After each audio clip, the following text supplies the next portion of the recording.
Welcome back to another episode of The Dressing Room, where we try on new perspectives, one conversation at a time. And today we will be interviewing Miss Natasha Brandon over here and really getting deep and dirty into her background, childhood, livelihood, how she was raised, who she was raised by, all the good stuff. You ready? Yep. Sound like you just want to be nosy. So, Mm-hmm. um, if you're watching this for the first time, this is my mother. So a lot of these questions will be mother-daughter based. Um, First question for the listeners: where were you born and where were you raised? I was born in Chapel Hill, North Carolina. I don't know the name of the hospital. I just think it was in Orange County. Mm-hmm.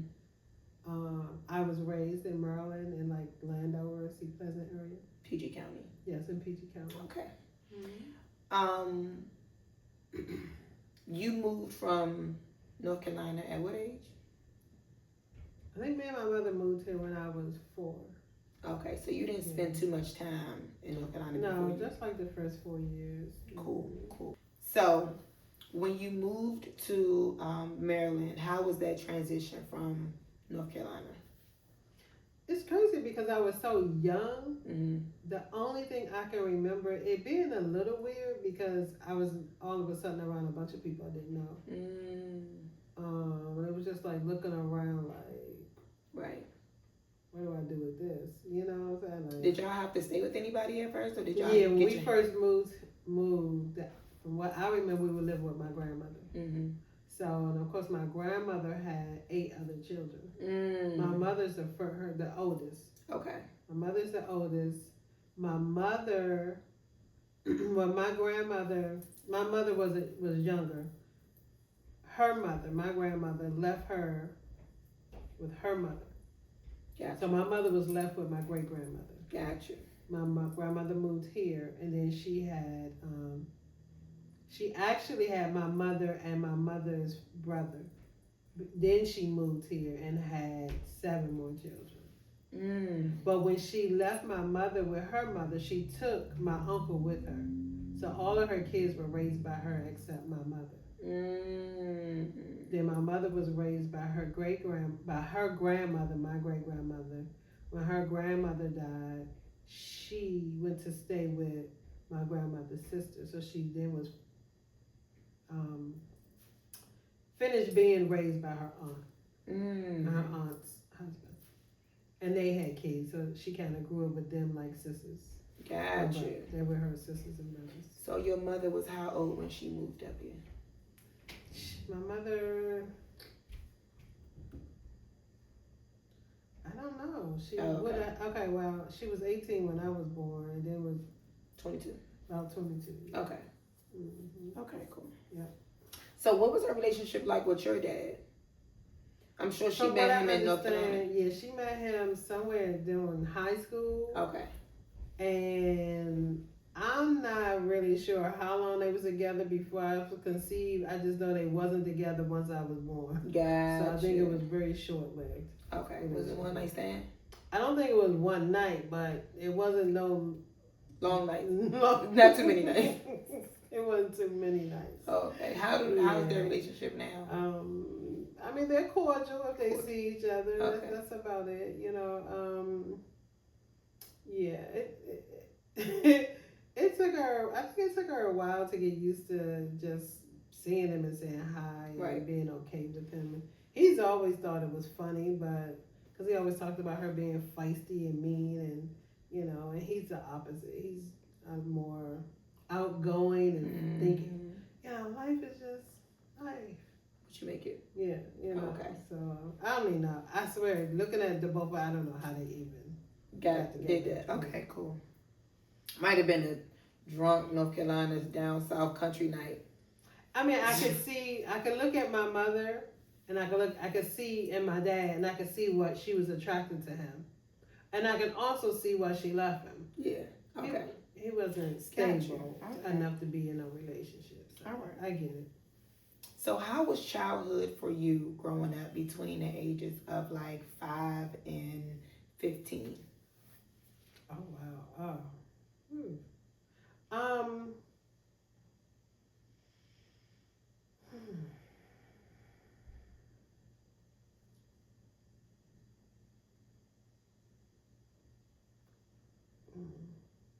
It was interesting. um. I feel like I spent most of my childhood in my own space, in my own world, and watching everybody else kind of live almost like I was watching aliens. I felt out of place. Mm. I felt like I was in my own little world. Like the Mm-hmm. things, and I had like when my grandmother had two children that were around my age. So I had two aunts that were like one that was just 2 months older than me, and the other one was like a year younger than me. So we were growing up like sisters, and we hung out, we played together, but I still never felt like I was a part. Right. From the whole time, I never felt like I was a part. I grew to understand this is my family. I never honestly felt a part of my family. And I honestly think that stimulated also from my mother not feeling a part of her brothers and sisters. She felt out of place, and she also felt like why did everybody get raised but her? Why did Right. she, you know what I'm saying? So, and I don't know if her and my grandmother ever resolved that issue, but I also felt like my mother, her children, was treated differently. Gotcha. So, um, yeah, I can say there were some normal childhood times, but then there were more. I wouldn't want to do my childhood over again. Let's just say that it was more difficult times, more times that I would things that I wish I could forget. Gotcha. Yes, I definitely wouldn't want to do my childhood over. And because of things that took place, by the time I was a teenager, I was very rebellious. I was probably very self destructive. For me, I felt like because of the things that had taken place in my childhood between the years of 5 and 9, I felt like no matter what decision I made, it was mine to make. And if anybody was going to mess up my life, it was going to be me. Right. Because I felt like the adults were not doing well at all. At adulting. And I had checked out. I think I checked out, honestly, about 12. Gotcha. So, was it anything in particular you did to like escape that lifestyle that you was checking out from? Like any hobbies or um, any type of fun? Well, I spent a lot of time reading. Okay, reading. I spent a lot of time reading. I would even sometimes go sit in a closet or like some weird place. What type and of just books read. did you read? I had a thing for rabbits, like rabbit stories. I don't know. Don't ask me. I don't know what it was. Okay. But I love like Peter Rabbit. Okay. Like I love stories like that, or just any type of story like a fantasy story, or where I felt like I could put myself in the book, and it was like an escape. Okay. For the moment while I was reading, I could escape my reality, and I could live in that space in the book with the rabbits. With the rabbits. Yeah. Okay. Gotcha. With the rabbits and other animals, but I had a thing for rabbits. Okay. How was maneuvering through school and dealing with home? I'm sure it was challenging, but how was you able to juggle the two? For a while, like first grade, I remember first grade, it was fine. Second grade was my favorite teacher, Miss Davis. I'll never forget her, the tallest woman I had ever seen in my life. She was a black lady, and she was a great teacher. I loved her. She was actually my favorite teacher. And I was great in school. I loved school. I always got really great grades. I was that child that would finish first and watch everybody else struggle. Like, what's taking these kids so long? Like, I was that kid until about maybe fifth fifth or sixth grade, that's when, things started to, where it started to be a struggle because going to school was fun, but returning home wasn't. Gotcha. So trying to deal with the nerves of being uncomfortable, feeling unsafe at home, and the only time I felt safe is when I was either at school or maybe at my grandmother's house. Gotcha. So that was a hard thing to do. Did it affect your grades? Yeah, after a while, Okay. I'm gonna say it got worse maybe by sixth, seventh grade. Okay. I wasn't like, I don't know. For me, I couldn't focus the way I used to. Like just knowing how life was at home and being, not knowing when things were going to shift. It was a hard transition. I didn't get the worst grades, but I wasn't getting the best grades that I could have gotten if I didn't have the same situation. So being brought up like that in survival, I knew early on that I was going to have to take care of myself. I was going to have to figure out a way to protect myself. Okay, yeah, there was a roof over my head, there was food being bought, and I had clothes and stuff like that. But as far as protection, I had to figure out, how do I maneuver, how do I survive this till I get old enough to take care of myself. Gotcha. That was my childhood, figuring out how to survive my life, my world, until I could escape it. Gotcha. Yeah. So as a child, what did you want to be when you got older?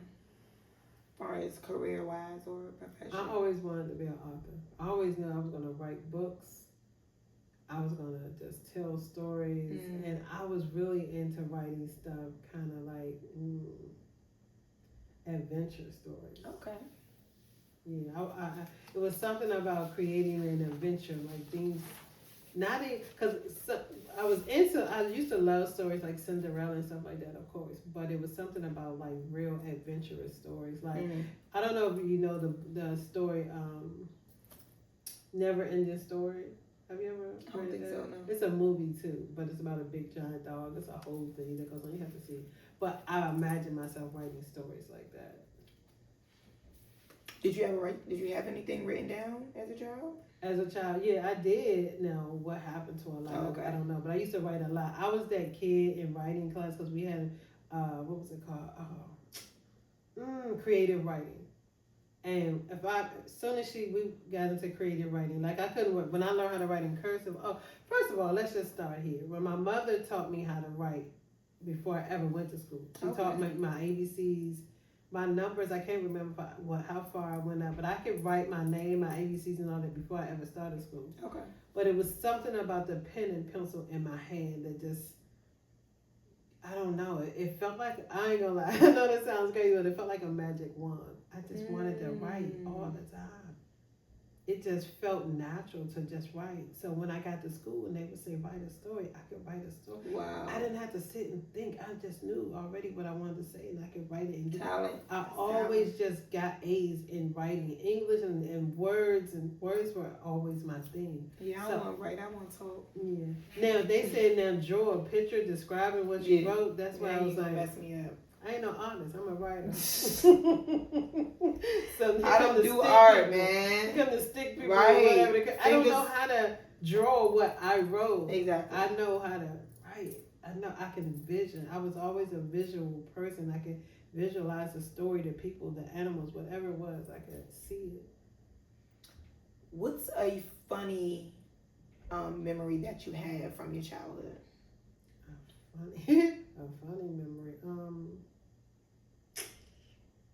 Wasn't shit funny. Wasn't shit funny, Lord knows. Gotta be something funny. What was funny?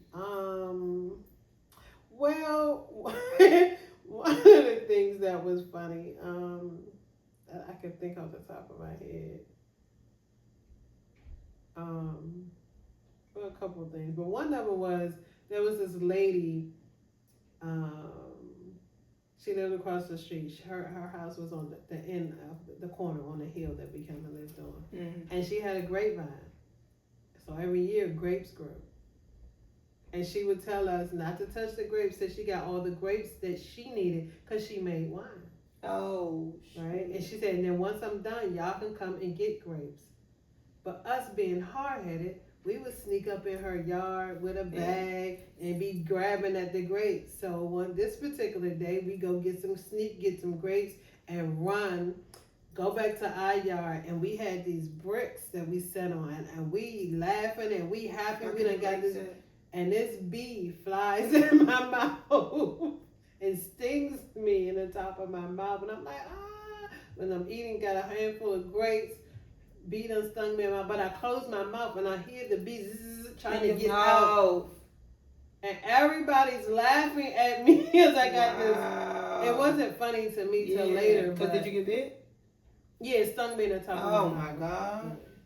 It actually didn't hurt as much as the bee when something similar, but it stung me in my ear. I got stung by a bee in my ear. Because the bees would be all around the grapes, but we would still be up there. We were so pressed to get the grapes. But it was, it was hilarious to everyone while it happened. To me, after it happened. But what do you think is something that you learned too early as a child? How cruel people could be. Yeah, how cruel people could be. How cruel this world was. Learning that love is not automatic because you're family. You learned that early. Very early. Just because you're family don't mean people love you enough to take care of you or love you. Or that was a hard lesson. I and once things happen, it's almost like the lens in your eyes change. Right. Like how you saw things and then something could happen and immediately life shifted and you saw things through a whole nother set of eyes, a whole nother reality. And I definitely learned how cruel the world was and that I did not have to leave the house and run into cruel people. How would you describe your relationship with your parents? My father, well, we moved here, so my father was in North Carolina, so I didn't see him that much. I saw him in the summers from the time I moved up here at 4 to maybe about 11. And then I stopped going down there, spending the summers down there. And we were, our relationship was, I love my dad, but I never really felt like he showed up for me as a child. Like, as a little girl, you love your dad and you feel like there were things that took place in your life that he should have rescued you from, or been it, and he didn't. So, But my mother, she was, of course, a provider, but my mother was distant. To me, she wasn't, she was distant. She cared, she still is. Yeah, right? Yeah. She was very distant, so I didn't learn love from my mother.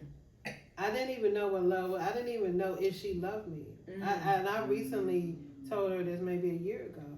I never thought my mother loved me. I just felt like she took care of me because that was just her job to do. Let me just take care of her, get her grown or whatever, and so I can move on with my life. I never felt that. I never felt love.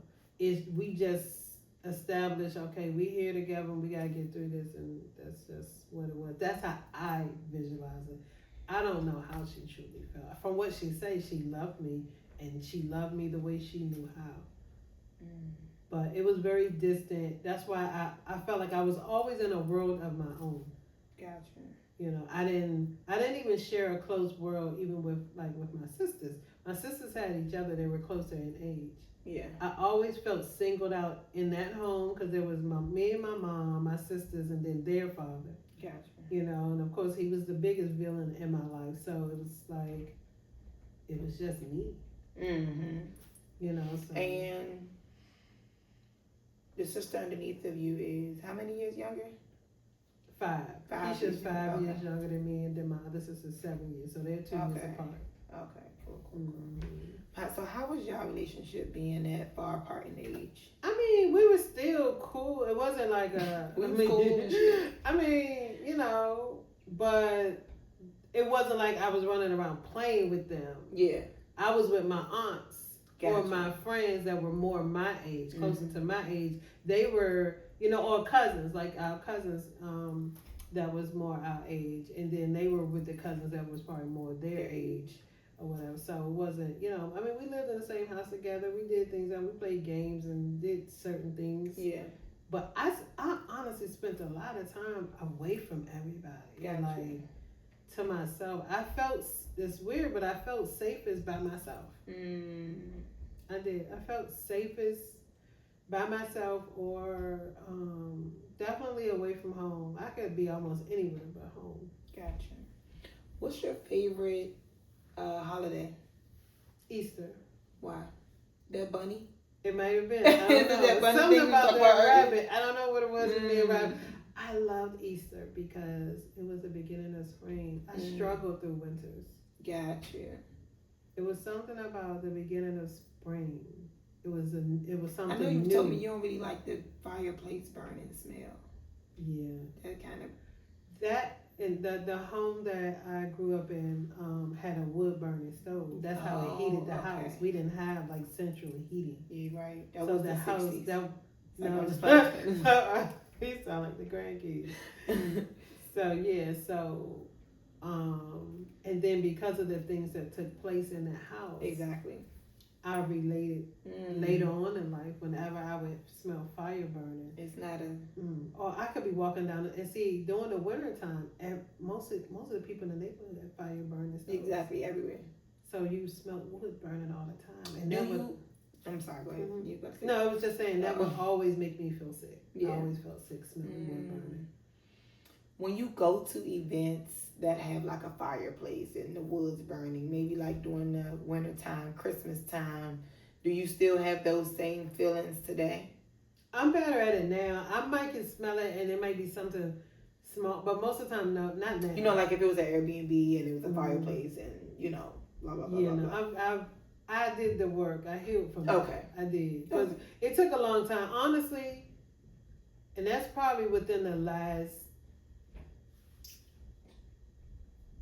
10 years.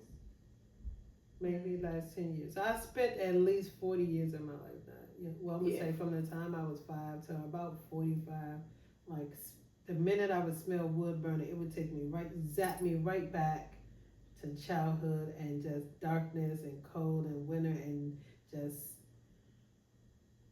a very nightmare-ish life. Gotcha. Yeah. You straight or bisexual? Where did that come from? I'm just asking questions. I'm straight as they can be. When did you have your first boyfriend? I was 12. 12. Mm-hmm. How was that? It was. You know his name? What was his name? Melvin. Oh, okay. Mm-hmm. He had a twin brother. He was actually my best friend. We were really close because he also knew what I had gone through at home, and he knew what I was going through. Mm-hmm. And he would just spend like all day, with me. We would be together all the time, and my bedroom window was on the front where you could sit on the porch and look into my bedroom window, and he would sit on the porch by my window and talk to me if he could, if my stepfather or whatever didn't run him off, until I would fall asleep at night. That's so sweet. He would. So we were like real close childhood friends before anything ever happened. Right. Yeah. I felt very protected with him. Okay. And I think he was a year or two older than me. He was 2 years older than me, actually. Oh. So from him to your next boyfriend would have been when? My father? No. Misha's father. I mean, I had some friends in between. Oh, okay. Promiscuous, I see.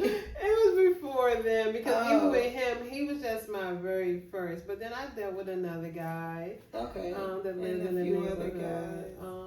And then Yeah, Okay. before I ever got to your dad. You was outside. I was outside. You was I outside. told you somewhere, but because you asked me about between 5 and 15. So after 12, that was the age where I had checked out. I felt it was almost like no one here cares. No one here, has ever protected me. I'm out here on my own. And I just started doing whatever I wanted to do with whoever I wanted to do it with. Okay. And that's when I started looking for love in all of those places. So everybody that the guys that I did run into that I liked and I dated, that's basically what that was about. Gotcha. What music reminds you of your childhood? Don't mess. No, that's way older than my childhood. I'm trying. Who sings that song? It's old music, like music from the 70s, because it was played so much. What's the song? I love that song. It's definitely songs by like Smokey Robinson, Earth, Wind and Fire. It's a song that's what it says. We could figure it out. We'll plug it in. We'll plug in the video. Maybe we can play it. Yeah, I can't remember it right now, but when I hear it, I automatically go back. That will take me back to special moments in my childhood. The music. That music. Okay. Yeah. Now there were songs that I could hear that would make me sick. I would just physically feel like I was going to throw up. But these were because of the songs that my stepfather would play over and over whenever he was drunk. So those songs I couldn't hear at all. One particular song, oh my God, he had it on repeat or something. He would get drunk and it would play over and over. So I just recently was able to hear that song, but I'm not gonna lie, still when I hear it, I don't want to hear it. You want to tell it still sticks. What song? TKO. Looks like another little TKO. Oh really? Oh, okay. I feel like I've heard you play this song. You might have heard it come on. I might have heard it come on. Yeah. What survival habits did you develop growing up? Survival habits? I think because of my childhood, I became very vigilant. Like, I could spot things in people as a child early on because of the things that happened. So I could spot men that had no good thoughts going on in their heads. No good sense. I could tell, I could sense it. So I knew how to kind of move and get still clear of certain people. I knew how to not be left alone in certain situations. I knew, if no one else, there's no way everybody's leaving the room and he's still here and I'm going to be here. I'm finding a way to leave the house. I'm finding a way to leave. I knew that early on. I was always vigilant, and I was one of those kids that like I said, I might go somewhere. I might have walked to my boyfriend's house at night and walked home by myself at night, or something like that. But I was always, I always paid attention to everything around me. Gotcha. And I just felt like I was gonna be safe. Yeah. I had a relationship with God early on in life, and I know that's what we were locked in early on because that's all I had. Yeah. That's all I had. I didn't have family that I felt like cared enough to protect me, so I had to. So, and it's not like I wasn't raised in the church. I went to church all the time. My godmother, she was the choir director and the daughter of the pastor in the church, so I knew God. Are you religious now? No. Oh, okay. How was that like growing up in the church? Actually, church was fun. Okay. It was fun, and plus it was the church was close to the candy store. Oh, now it's all making sense. But it was fun because with the church I sang on the choir, and back then they always had dinner after the church service. So and it would be good. It would be because the church was here, but the pastor, his family, their house was right beside it. Okay. So all the food got cooked or got brought to their house. So after Sunday service, they would bring it over to the center in some part of the church, and we would eat, and wow, and the money we were supposed to put in church, we took our dollar to the gotcha, bought candy, and back then it was just a penny, so we would have a big bag of candy like this. We got 100 pieces of. Y'all supposed to put the dollar in the offering. We was, and God knew our heart. Did He? He knew how we had a heart for sweets. You know, growing up in the church, but not really raising your kids in the church. Was it a reason behind that?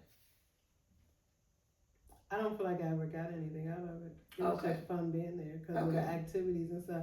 But I didn't really learn it. I'm gonna tell you something. Okay, and I still feel this way with the church. You know those glass window panes that colorful on the church.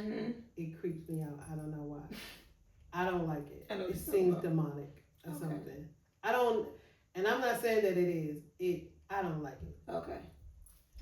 I don't. Yeah. Okay.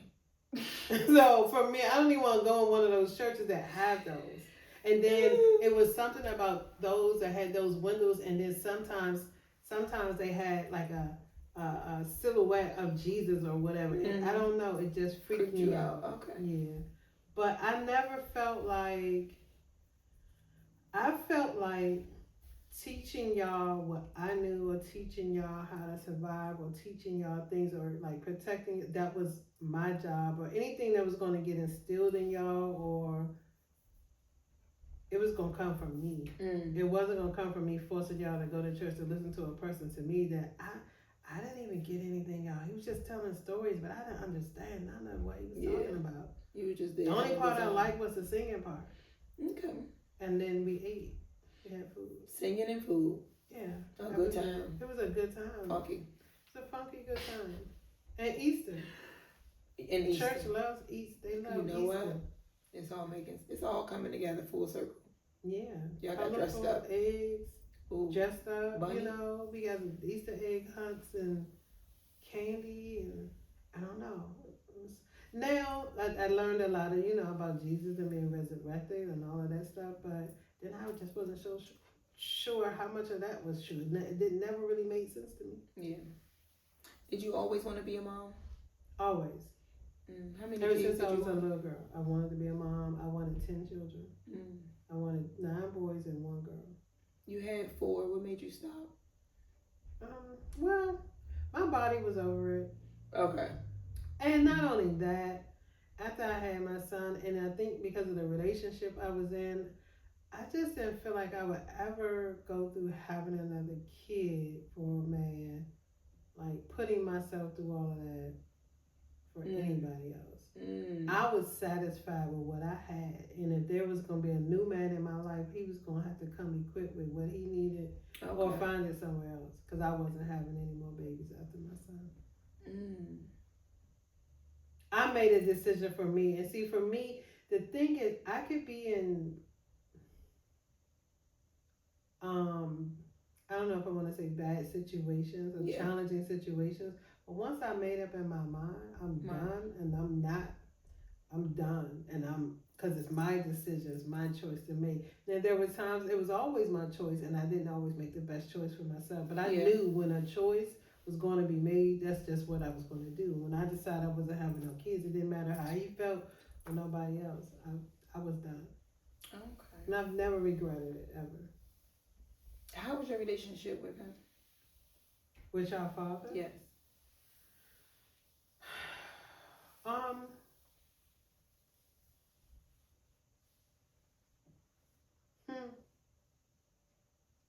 don't even know how to describe our relationship. Let's just say this. It was not the healthiest relationship, but we bonded through trauma. Okay. We bonded. He was something I thought I wanted because of what I needed. Protection. Exactly.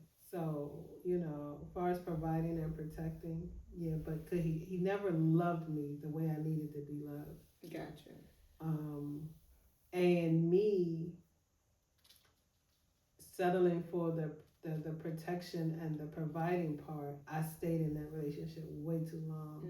I learned a lot of things, but I also learned that I didn't love me enough that's why I was there. Right. Um, yeah, I didn't love me enough. He didn't love me. I was trying to love the both of us enough for the both of us. Right. Until I realized I had had enough. Mm. I had been there long enough to had enough. I mean, after Misha, of course, was born before me and him got back together. Because of course we met at 15. We broke up. We got back together at 19. Mm. And then we was together until, he went to prison. But yeah, it was not a healthy relationship. It looked healthy to everybody else.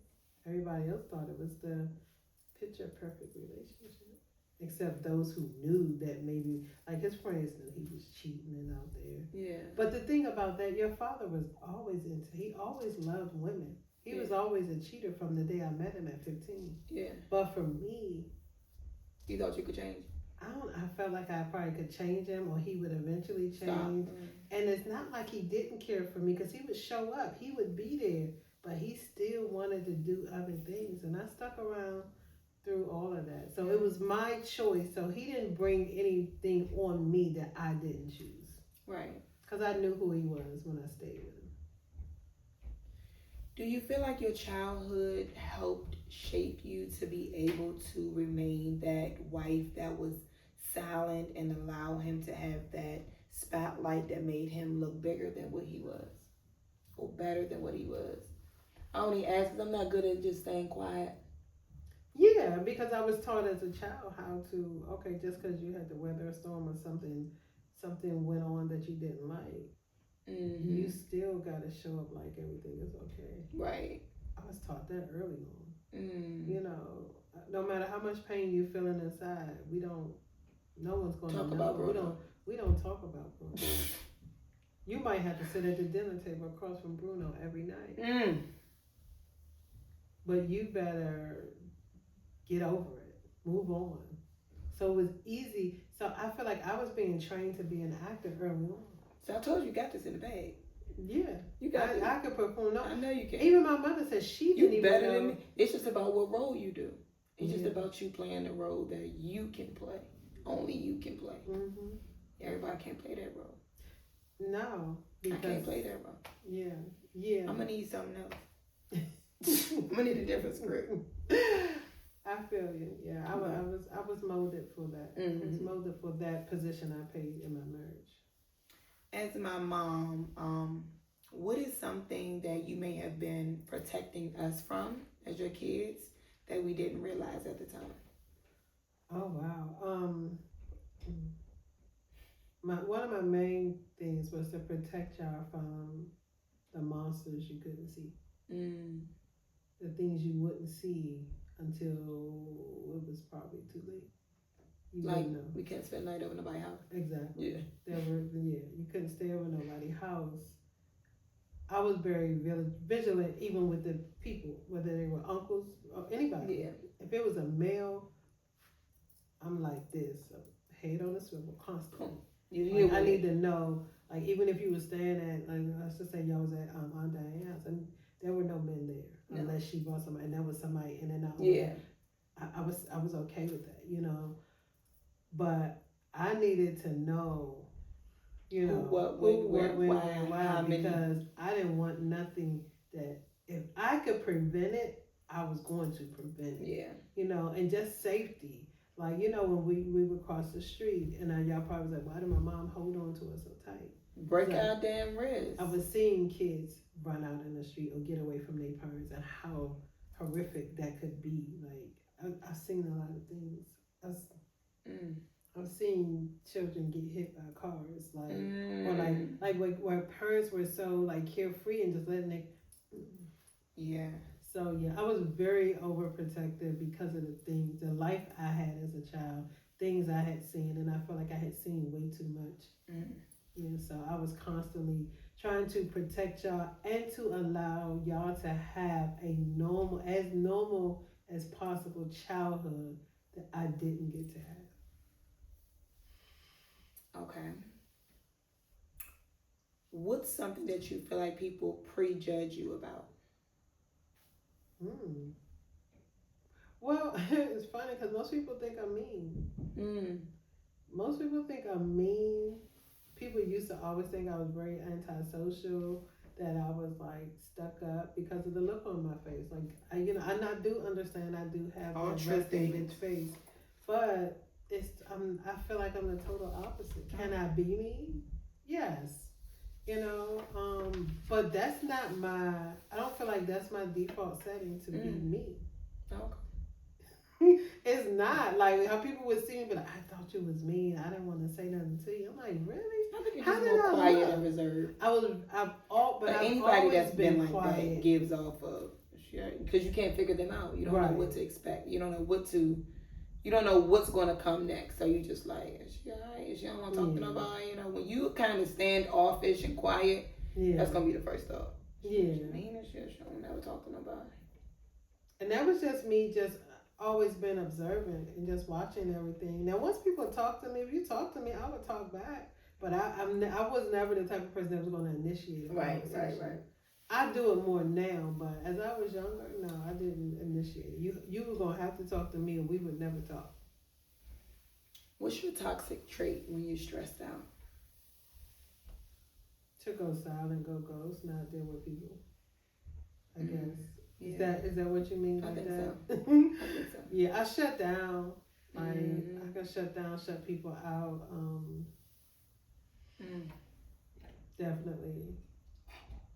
And I found out, a lot of people like, why would you do that? Why you didn't call? Why you didn't tell nobody? It's like for me, but that was rooted in me from childhood. Most of the time, things took place or things happened. I went off to myself, and I had found a way to. I was definitely a self-soother. I had to take care of myself. I had to heal myself and, protect myself. So I always related that to me shutting the world out so I can regroup. Are you in a relationship now? No, ma'am. Would you like to be? Yes. You got somebody? She's looking. Yes, I am. Do you have a preference? Or, you like people who like you? Absolutely. I know one of my non-negotiables is they can't have young children. We was talking about that. Yes, I do not want anybody with young children because I don't young want that responsibility. They need to be grown on their own, taking care of themselves. 18 and over. Yes. Okay. I don't want to be a part of soccer games and picking up from school or dance recitals. I don't want the responsibility. Gotcha. At my age, I want to just live my life and travel, have fun. Him love on me, me love on him. And grown children are fine. You got grandchildren, but I don't want to have to get a call. Oh God, you got to. I pick up from children. basketball. I got 12 grandchildren. I don't want nothing. I don't. How is it having 12 grandkids? It's exciting. When I say that number, it's like wow, because they're the ages. It's like from what kind of helps out that number of kids you wanted. Exactly, and that's what I say. I didn't get it in kids, but I got it in grandkids, so I got it either way. And there's 7 boys and 5 girls. I mean, vice versa.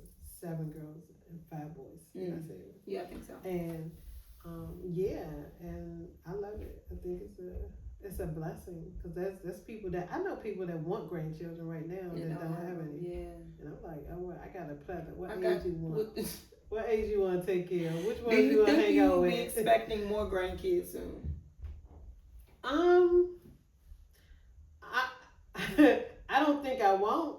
I won't say it won't happen.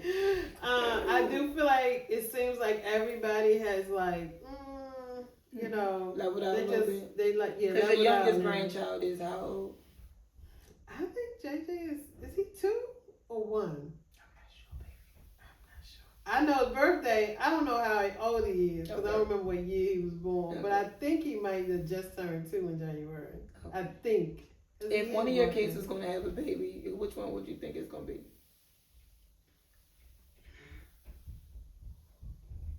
I'm gonna be honest with you. It could be anybody but you. Clock it. Anybody. No last toad.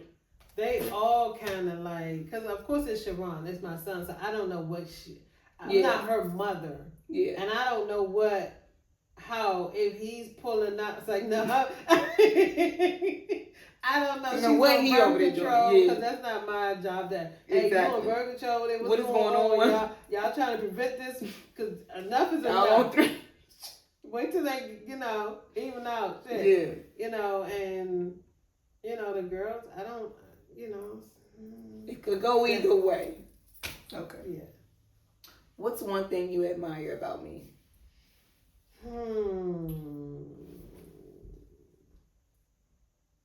I gotta search something.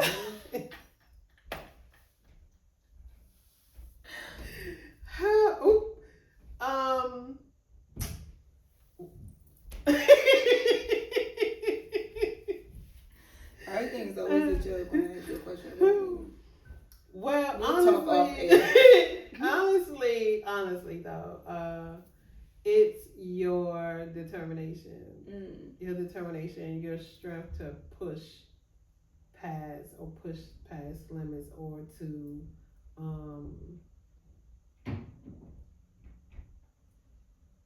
one of the major things is that you don't need a lot of, like, when I tell you something, you don't need 50 times. Yeah.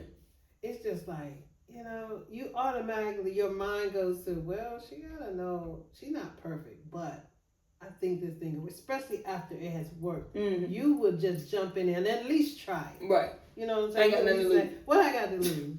Let me see. I did it my way. It didn't really work. Let me try my mom's way and see what happened. And if her way fuck up too, we'll just do something else. We're gonna keep on. Well, I'll call you back.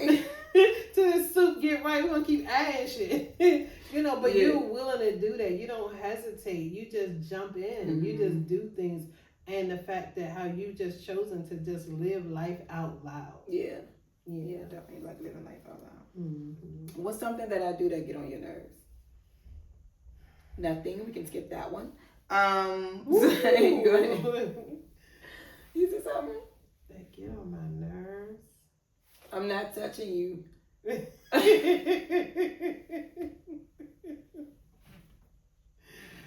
I'm interested though. I don't know if it's get on my nerves, but when you get upset with me for me not showing you that I'm excited and happy about something, that really grinds my gears sometimes. Because I'm like, I know I'm excited. I know I'm happy. It just doesn't appear to her because of the way she wants it to look. And I feel like, well, because there was a time I felt like I need to change this so she can feel better about it. Right. But then that wouldn't be me. I'm happy. You just can't tell. Yeah. So it would kind of make me like a little frustrated. I think I feel like I get it until you come to me and tell me how you feel like your mom didn't seem excited about something you did. And I'll be like, And I would feel like it might be about anything. My mom. I mean, I feel like you get. I ain't started doing stuff until I got an adult. I mean, even if you give me something, I'm like, oh my God, Jazz, thank you, I appreciate it. It don't. Sometimes it's not enough. You're looking for something more. I wouldn't say that. No, we've had those conversations, and you were like, "Mom, just seemed like it was like, oh, okay, thank you." And I saw it go a whole nother way. It didn't go that way, y'all. It didn't go that way. But I do feel like you see excitement through your eyes, but I see it through mine, and mine is, is honestly, I celebrate things. I feel like more inside than outside. You're more out with it. Yeah. Where I'm overjoyed inside. Like, it just might not look like it. And it can in different moments. You know what? Yeah, like different personalities come out of me at different times. I think that if you've seen a person in this light, and then you don't see them in this light, you feel like something is off. Versus this is another personality. So, like, let's say you buy me tickets to go to Bali, and I'm excited. Then you buy me tickets to go to Mexico, and I'm like, oh, thanks. Mm-hmm. I'm so excited. You're going to be like, well, that's different from the first time. Well, Bali is better than Mexico, so. Depends on who you're talking to. I don't know. I'm just playing because I haven't been to Bali, Yeah, so I don't know. But you know what I'm saying? Like, yeah, no, I've seen you get excited about certain things. So if you don't hear, but you do hear, if it was just a straight and narrow, it'd be like, oh, that's how she is.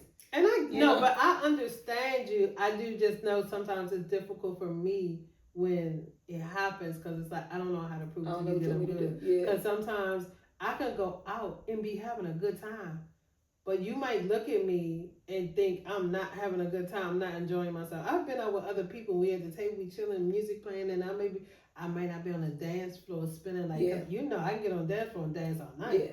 People know I'm having a good time, but if I don't do that, people think I'm not.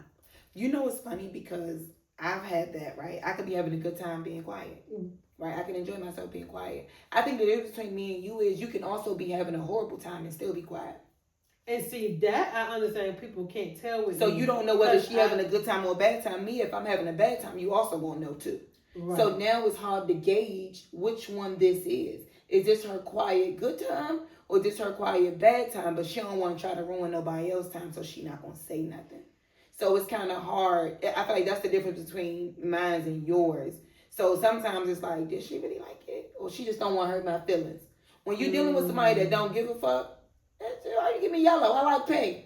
You know, you going to know it because it's going to come out. But when you're dealing with somebody that don't want to rock the boat, shake up the mood, or hurt somebody's feelings, they just, okay, thanks. So now a person like me is worried. You don't like it? What's wrong? What's going on? You know what I'm saying? Especially when somebody's not vocal about when something is not right. Right. Now you don't know whether this is the not right or is this the right person. You know. Right. I get it. I get it. But yeah. What's your favorite memory with me? It's probably this past month. Okay. I thought you might. Only reason because I know I got a lot of memories with me as a kid. Yeah. But I didn't know if you probably had something different than what I think because it just happened. It was like very memorable. I think the whole thing, the whole night, and I think the whole pizza part, like all of that was just like. But you know, we also have great times when we go to the wine thing together, and that'd be a good time. That last time we was there was a good time. The desserts we shared, like what time they closed? I know, right? We have a good time there. We was laughing hard. I honestly could name a lot of memories. So, but the most recent ones is like going to the wine factory, and then when we just hung out, because I also. Well, I guess that would include the kids, just sitting there with the kids and talking to them. That was that. Yeah. See, you know me, I love a good conversation. Yeah. I love that, and so that was great for me. I like that I've molded them to be like I'll tell you, they vocal. They'll be honest with you. Yeah, they're very honest, and I like that. I like that about them. What is something that you feel like I could be doing better as a mom?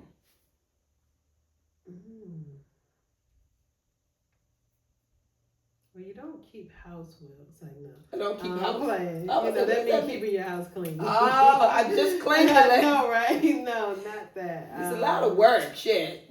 Honestly, I'm going to be honest with you. I don't even know if I could name something because from the beginning to now, and even within the last 5 years, you've improved so much. You changed things even... Like, you shifted. Like, you saw where you could be doing better. I think we've even had conversations, small conversations, where I might not have said it, but you know, I don't know if I said it or not, but I saw the changes. Like, even this,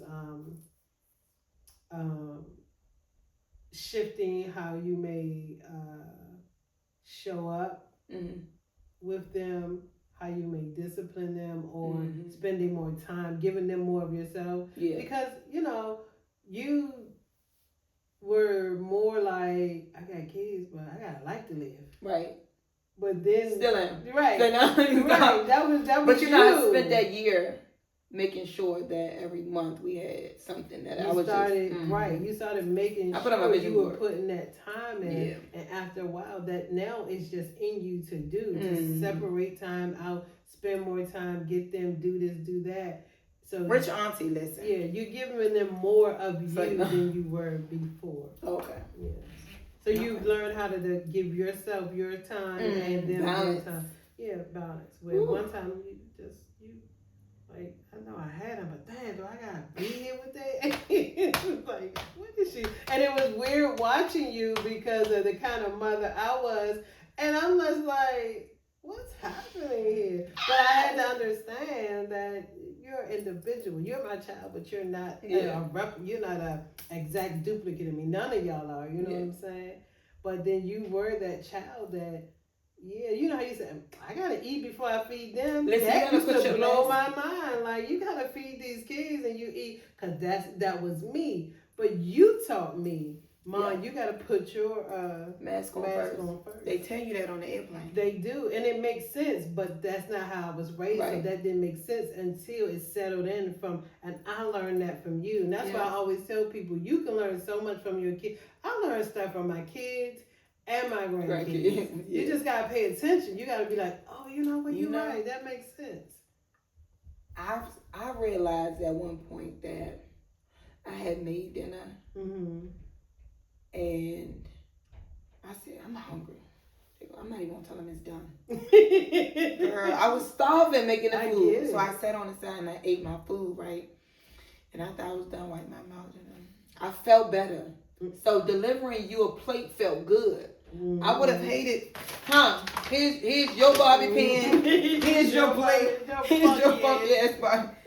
I like to do things willingly. Yeah. And happy.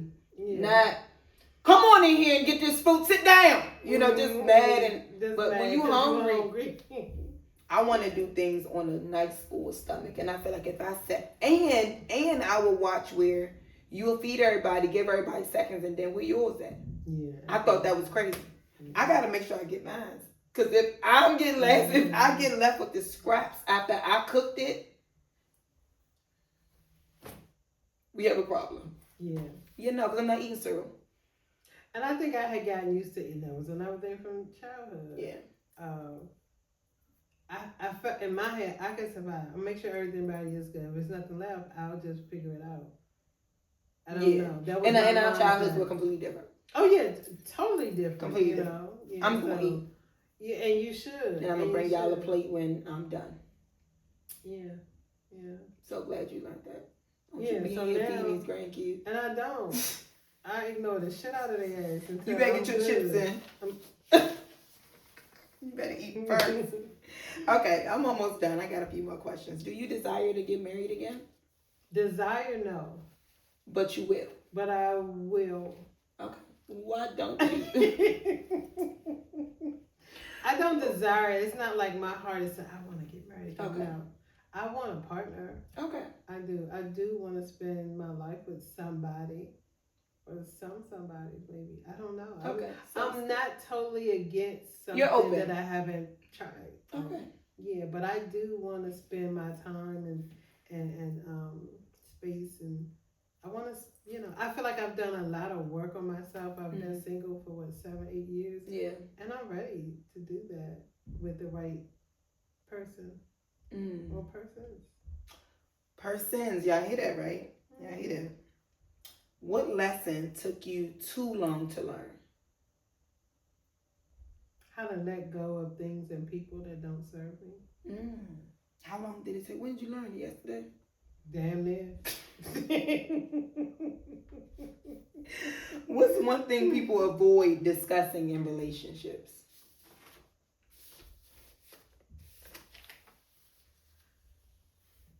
People avoid discussing their truth. People don't want to hurt each other. That's a good one. Because my truth may hurt you. My truth may hurt you. May hurt your feelings. And the reality is your truth is hurting you. Because your partner don't know your truth. Right. And that's why y'all are in conflict. Yeah. Y'all not in conflict for what you know. Y'all in conflict for what y'all don't know about each other. Because how y'all show up is based on what y'all don't know about each other. Yeah. Somebody else knows it, but your partner don't know it. So I think that's the biggest thing that's not being discussed. Their truth. Is there? Because I know that's what was taking place in my mind. Oh, your truth wasn't disclosed. Yeah, okay, definitely. Is there anything else that you feel like you want people to know about you that they don't already know? She's a sweetheart, guys. I really am, and even if you see, if my face appears that it looks like a you know what's so bitch, funny though? That's not what's happening. People with that me. know you, like my friends, they be like, "Oh, she's nothing like her mom." They think I'm the mean one. Well, maybe compared to you, they feel like you're so sweet. Everybody thinks you're sweet. Everybody thinks you're nice. Well, that's good because most of the time when I'm approached by a man, finally when they get the balls to say something, I just thought you were mean. I just thought you were sitting there. I'm like, and okay, even if I was, I mean, even if that's what you thought, and has every time you thought something, have you been right? And that's what you went with. That's what kept you from saying, "Hi, how you doing?" Just you know, it's funny because I found men that be like, "You look mean. That's why I came over here." And I wish. That's what I get. I be like, "You daredevil." No, they steer clear. Like I've had people even say the look in your eyes is like, if I came up here and said something, you was going to chop my head up. I'm like, why the hell do I look? What's going on with my eyes? I'm not even paying attention to nobody. You know what's so funny? People that can't really see. And people be like, "Your friend look mean. She can't see shit." That's why she mad. She can't see shit. Hey, that shit didn't dawn on me until I was out one time. I can't remember who the fuck it was. Was it Shanae? I think so. You know what you said? You said I got I couldn't see shit. Mm-hmm. But you forget that people can't see what you can see. Yeah. So sometimes they do look a little confused. They like, what? Who's that? What they say? I do that a lot. Yeah. Because I can't see. When I was just out with Danae ass until she got her damn contact, she couldn't see worth a damn. She couldn't see shit. But it's just like, you don't know until it's you. You don't really realize what your lens look like, how you see the world. Because I can see, So it's just I'm very sweet. I'm very nice. I'm very loving. I have a lot to offer. Like I'm the opposite of what I may appear if I appear. That's what the devil says. I'm very sweet. I'm very. Now, can I be her? Yeah. I mean, everybody got two sides. Yeah, I can definitely be her, but that's not my default setting. Okay. But yeah, she's a cool cat. Very cool. Okay. Very cool. I think I am. I think I'm pretty cool. This was a good episode. We can toast. I ain't got much left. This is a good day. Good day. Mm-hmm. I'm gonna finish this little sip. And I hope you all enjoyed this interview with Natasha. I believe that this was great. But if you have any other questions or anything you want to ask her or you want us to do in a part 2, put it in the comments.